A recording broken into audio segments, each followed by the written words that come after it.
हर संस्था में आरएसएस अपने लोगों को डाल रहा है। ये भी नफरत फैलाने का काम करते हैं। 24 घंटा हिंदू मुस्लिम। नमस्कार, मैं रवीश कुमार। हम आए हैं भारत जोड़ो यात्रा कवर करने के लिए, लेकिन मैं बहुत कम समय के लिए इस यात्रा से का कवर कर पाया हूँ। 1-1.5 घंटे का ही वक्त बिता पाया, तो समझने का दावा नहीं कर सकता कि मैंने बहुत गहराई से देखा।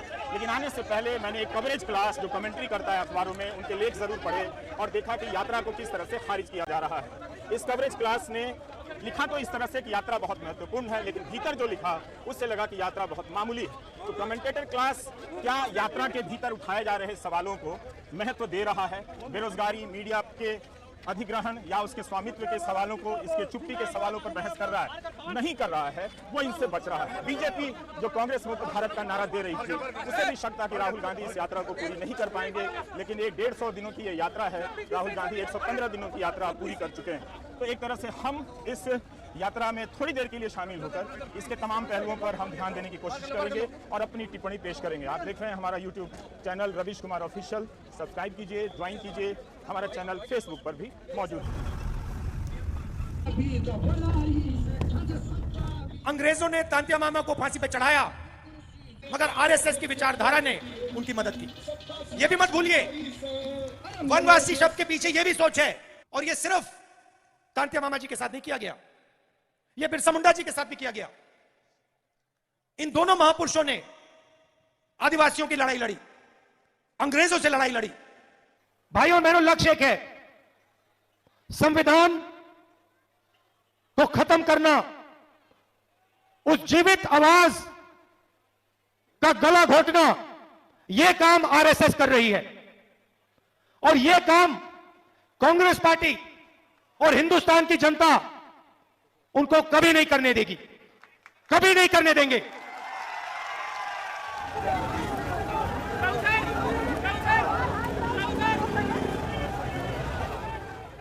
हर राजनीतिक दल को अधिकार है कि वो अपने भीतर बदलाव करे, सारी पार्टियां करती हैं। मगर कवरेज क्लास ने, जिससे बहुत आसानी से, जिसने बीजेपी के भीतर नई बीजेपी देख लिया, उसने कांग्रेस के भीतर नई कांग्रेस नहीं देखी।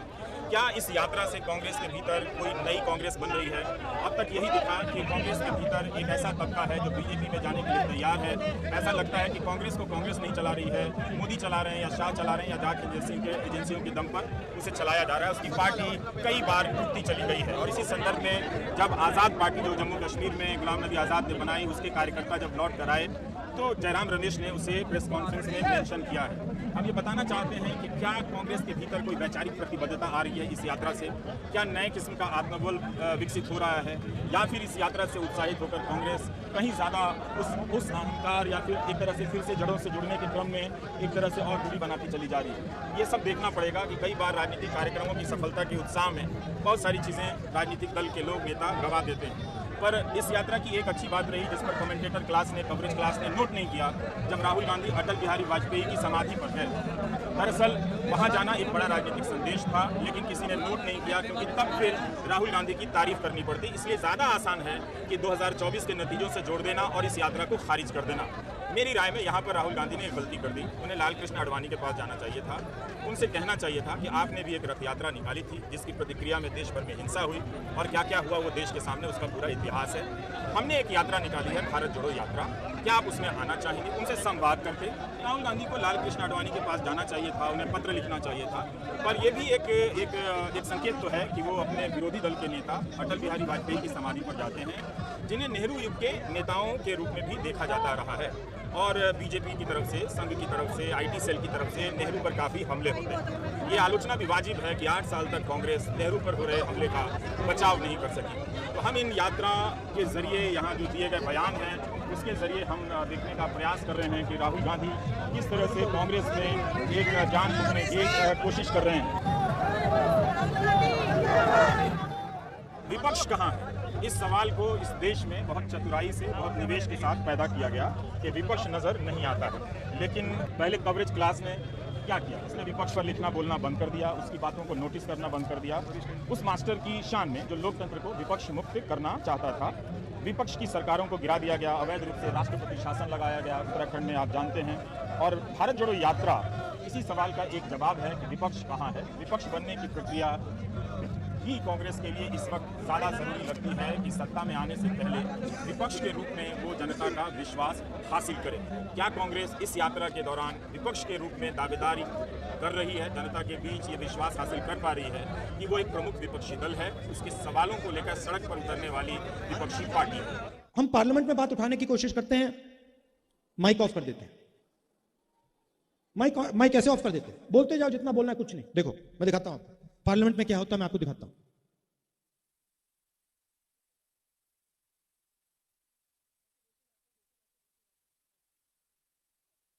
तो अब पार्लियामेंट का रास्ता बंद कर दिया। जो भी उसमें भैया जो भी बोलो, जो भी बोलना है, जितना भी बोलो, मजे ले लो। देखो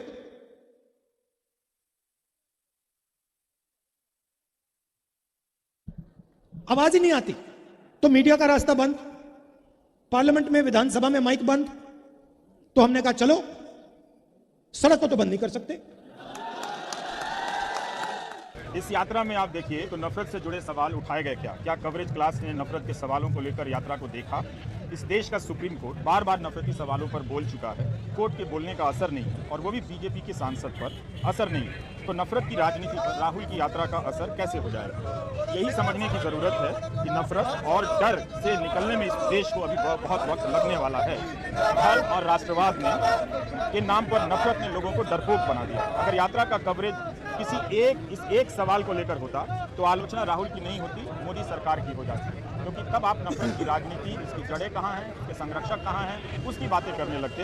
इसलिए इस यात्रा के जो भीतर उठने वाले सवालों पर ज़्यादा तवज्जो नहीं दिया गया, और इस यात्रा को 2024 के चुनाव से जोड़कर रखा गया कि उसमें कांग्रेस की हार निश्चित है, ऐसा कहा गया। इसलिए ये यात्रा मामूली है, इसका कोई खास फायदा नहीं। तो ये बाईपास करने का एक तरीका है। नफरत के मुद्दे पर मोदी सरकार के दौर में सवाल से उठाने से बचने का एक तरह से तरीका, जिसे आप कह सकते हैं।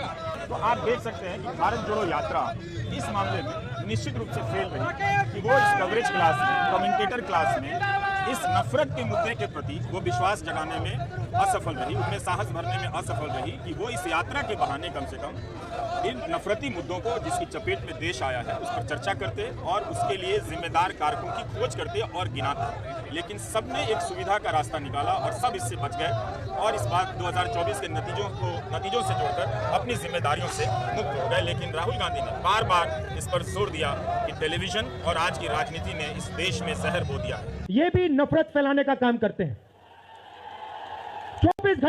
24 घंटा हिंदू मुस्लिम, हिंदू मुस्लिम, हिंदू मुस्लिम, हिंदू मुस्लिम, हिंदू मुस्लिम। ये सच्चाई नहीं है भाइयों बहनों। मैं चला हूं कन्याकुमारी से यहां तक, ये सच्चाई नहीं है। ये मीडिया में चलाया जाता है, फैलाया जाता है। ये देश एक है। इन सड़कों पे लाखों लोगों से मिला हूं, सारे के सारे एक दूसरे से मोहब्बत करते हैं, प्यार करते हैं, गले लगते हैं। तो आपने देखा कि कवरेज क्लास किस तरह से इस यात्रा में उठाए गए मुद्दों को किनारे करता रहा। राहुल गांधी ने तकरीबन हर दूसरे प्रेस कॉन्फ्रेंस में यह बात कही कि प्रधानमंत्री ने 8 साल से कोई प्रेस कॉन्फ्रेंस नहीं की है, जबकि वो सवालों का सामना करते रहे। ये मनदीप पुनिया है, इन्होंने बड़ा जोरदार छत्तीसगढ़ की सामाजिक कार्यकर्ता सोनी सूरी के बारे में पूछा, और बहुत आक्रामक अंदाज में राहुल गांधी ने भी उसी तरह से आक्रामक अंदाज में जवाब दिया, लेकिन ये सुनाते हुए कि प्रधानमंत्री से आप ऐसा सवाल नहीं कर सकते। लेकिन अगले दिन इतना आक्रामक तरीके से पूछने के बाद भी मनदीप कांग्रेस के बीच में है। आपको लगा कि कांग्रेस के कार्यकर्ता आपसे बहुत नाराज हैं, इस तरह से आपने क्यों पूछा? जैसे मैंने पूछा उसके बाद एक बार के लिए लगा कुछ 10 सेकंड के लिए कि राहुल गांधी थोड़ा घुमाएंगे, लेकिन उसके बाद उन्होंने जिस किस्म से कमिटमेंट दिखाई कि मैं और मैं वहाँ जाऊँगा, उसको मुझे लगा कि प्रेस कॉन्फ्रेंस को लेकर सीरियस है, और मेरे प्रेस कॉन्फ्रेंस में सवाल लेने मेरा सवाल नहीं पूछा गया। लेकिन कांग्रेस के कार्यकर्ताओं ने आपको किसी तरह से धक्का मुक्की की, ये कहा कि नहीं पूछा जी, नहीं, या ये कहा कि अच्छा क्या आपने पूछ लिया? नहीं, ऐसा मतलब उन्होंने कोई धक्का मुक्की नहीं की, बल्कि आज भी मैं यात्रा को कवर कर रहा हूँ, कार्यकर्ता मिल रहे हैं, वो इतना कहने काफी टफ सवाल था। इसके अलावा उन्होंने कोई शिकायत नहीं की, ना कोई ट्रोल किया। इस यात्रा से आप कह रहे हैं कि सिविल सोसाइटी, पत्रकार, वकील, जो भी सेक्शन डरा हुआ है, उसके आप दिल की उसकी मन की उसको डर को आप कम करना चाहते हैं। तो सोनी सोरी जो कि इंटरनेशनल एक्टिविस्ट हैं, वो डर में वहां अंधेरे में बैठी हुई हैं, तो वहां आपकी सरकार है। बाकी अगर आपकी सरकार सेंटर में आ गई तो फिर वही जो छत्तीसगढ़ में क्या वही होगा? नहीं, सबसे पहली बात यह है, देखने की बात है कि ये जो आपने मेरे सामने सवाल रखा है, ये आप नरेंद्र मोदी जी के सामने रख सकते हैं क्या? सबसे पहली बात यह है, कहां रखे हैं आपने? नहीं, कवरेज एक व्यक्ति के सामने सवाल रखना और कवरेज करना में बहुत फर्क होता है। प्रधानमंत्री जी ने ऐसे कितने प्रेस कॉन्फ्रेंस किए हैं जहां पे कोई भी पत्रकार उनसे ऐसा सवाल पूछे, जो वहां पे डर का माहौल है, उसके बारे में आपने हमें बताया है, हम जाके उसको देखेंगे और अगर वहां पे हम उसके बारे में बोल सकते हैं, मैं बोलूंगा।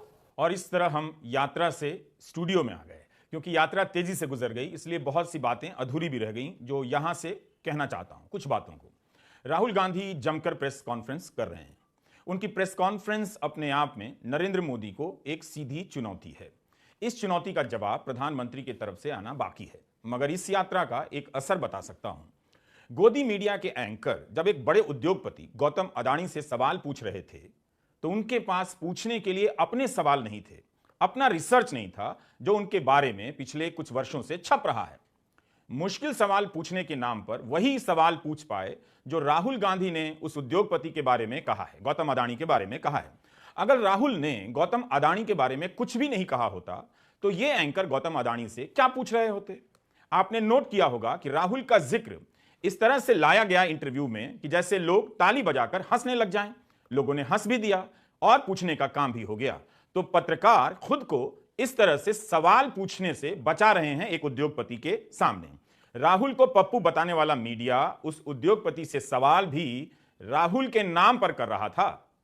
राहुल ने यह कहा है, राहुल ने आपके बारे में वो कहा है। कम से कम राहुल के नाम पर वह अडानी से सवाल पूछने की औपचारिकता निभा पाया। यह राहुल की यात्रा का एक बहुत बड़ा असर है। लेकिन उनके जवाब के सामने, अडानी के जवाब के सामने काउंटर सवाल भी नहीं थे इन एंकरों के पास।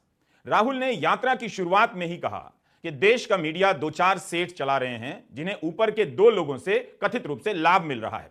यात्रा खत्म होते होते राहुल की बात कुछ हद तक साबित भी हो गई और पहले भी साबित हो चुकी है। कवरेज क्लास ने मीडिया को लेकर राहुल के बयानों पर भी ध्यान नहीं दिया।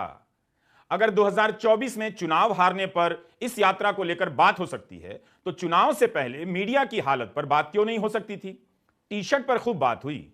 जिस देश में एक नेता अपनी छाती की गलत साइज बताते हों, खुद की तुलना शेर से करवाते हों, उस देश के कवरेज क्लास में बेचैनी है कि टी शर्ट वाला कौन है, यह किस टाइप का शेर है, उसे ठंड क्यों नहीं लगती है। इस यात्रा के बाद भी कांग्रेस बिखरती रहेगी, हारती रहेगी। कोई भी यात्रा जीत की गारंटी लेकर नहीं आ सकती, मगर 150 दिनों तक पैदल चलना राजनीति में यकीन की गारंटी तो है ही।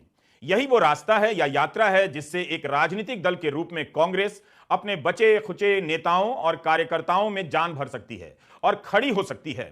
राहुल गांधी ने इतना तो कर ही दिया है कि कांग्रेसी नेताओं और कार्यकर्ताओं के जूते बदलवा दिए हैं। उनके जूते नए हो गए हैं। सब चलने फिरने वाले जूते पहनने लगे हैं ताकि तेज चलते हुए राहुल के साथ वे कदम मिला सकें। यह यात्रा बीजेपी को भी तेज चलाएगी।